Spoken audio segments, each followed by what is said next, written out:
So there's ever the question, why doesn't any of this seem to land? Whatever that I share in a merry little rainbow of tunings and framings, simple and complex, all sorts.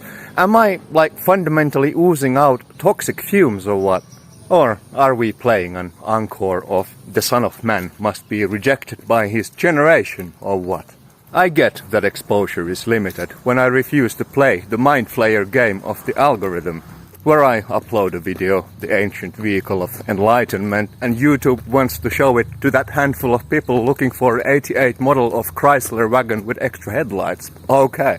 But beyond that, isn't there a big little world of people out there into these sorts of things, from the Advaita philosopher to the gnostic mystic and what have you? So it makes you wonder, it makes you ponder, even for all of those talking of a unified core to existence, they are somehow very elusive. They like to be on their little islands, on their big little pedestals, playing the gnostic sage, playing the non-dual mystic. It's not that we're actually into living, implementing all of these consequential insights. We just look for them as props. Basically profiling ourselves, carving out our niche and standing out any which way. And then do you have the scavengers landing in hoping to carve out something for themselves from all of this? Thank God I naturally repel those wannabe students hoping to set up a guru cult or looking for a magic daddy. Like I literally inject, immunize, anti-that into most of what I share, because that's really very not healthy. Then, as one might expect, for someone who's accidentally landed with a profile somewhere between a resurrected rabbi and a Himalayan yogi, you have the spiritual seekers of soulmates, twin flames, syzygetes, what have you, looking for their counterparts. Will you be the Jesus to my Mary? Or would you be the Shiva to my Shakti, the Vajrasattva for my Yogini?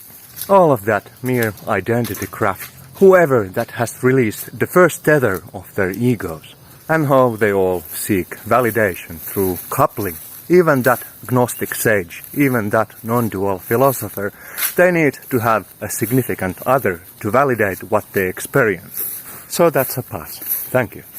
This quest for unity and fullness, for your self-fullness, look into emptiness, will you? There you have your primordial soulmates, fullness and emptiness. Then in the ultimate feat of identity assertion, should I become the fullness? Should I become the emptiness? That I am. I am the cosmic Purusha itself. And how I crave to couple with Prakriti. How bizarre. So we are not any of that in any real lasting sense. Transitory as it happens. I am that I am not. And I become as it happens, like whatever. So what am I then? I'm like a transparent dating platform between fullness and emptiness, between the polarities of existence. Nobody home. The Sys-op has left the studio. Automatic matchmaking algorithms operational. Nobody home and everybody home. Bits and bits are shifting. 0 1 0 0 0 1 1 0 1 1 0 0 0 0 0 1 0 1 0 0 1 1 1 0 0 1 0 1 110, 111, and back to whateverness, dancing in the magnetic fields of whatever that is. Not the phase, not the neutral, not even the ground of being. Nobody home, everybody home, reporting live from the circus. Who is? Who knows? Who knows? That one is. I have no idea. Should I then call this the transconceptual integral samadhi of innate operational intelligence?